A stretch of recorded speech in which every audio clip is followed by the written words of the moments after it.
हम सबको कभी न कभी तो क्रोध आता ही है और आएगा भी। मनुष्य जो है, क्योंकि यही भाव से हम जुड़े हैं, किंतु ये क्रोध मनुष्य को क्यों आता है? तो क्या कभी सोचा है आपने कि क्रोध क्यों आता है? जब हमारे मन के अनुसार कोई काम नहीं होता है, जो हमारे मन में है उसके अनुसार कोई काम नहीं होता है, तब आती है क्रोध। जैसे कि कभी कोई हमारी बात नहीं मानता हो।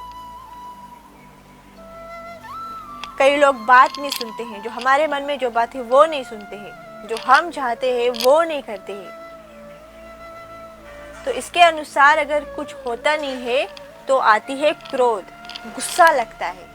लेकिन अगर आप सोचेंगे कि हमें क्रोध आता है तो नुकसान भी हमें ही होता है, क्योंकि ये सब को अगर घुमा फिरा के अगर आप सोचेंगे तो एक ही उधार है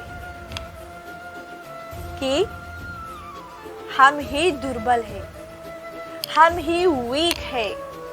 इसीलिए कोई अगर बात नहीं सुनता है जो हम चाहते कि हमारी इच्छा के मुताबिक सब कुछ हो, और अगर कोई नहीं करता है तो क्रोध आती है।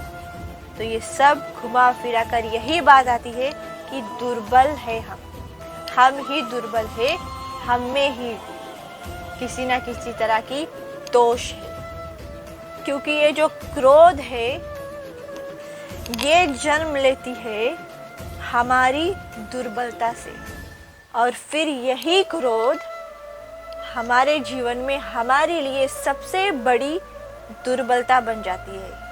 और यदि क्रोध को अगर आप वश में नहीं रखोगे तो फिर क्या जन्म लेता है पता है?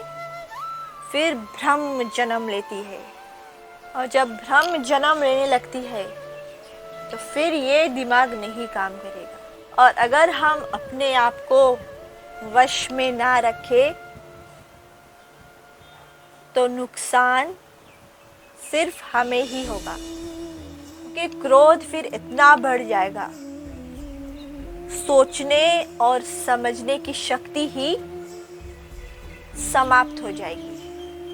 क्या सही है क्या गलत है ये नहीं आप सोच पाएंगे। इसका जो फर्क है ये आप नहीं कर पाएंगे, क्योंकि क्रोध ने आप पर काबू बना लिया है। और फिर क्या होता है, उस व्यक्ति का जीवन धीरे धीरे समाप्त होने लगता है, मतलब बर्बाद होने लगता है। इसीलिए अपने क्रोध को वश में रखिए और मन को शांत होने के लिए कहिए, राधे राधे।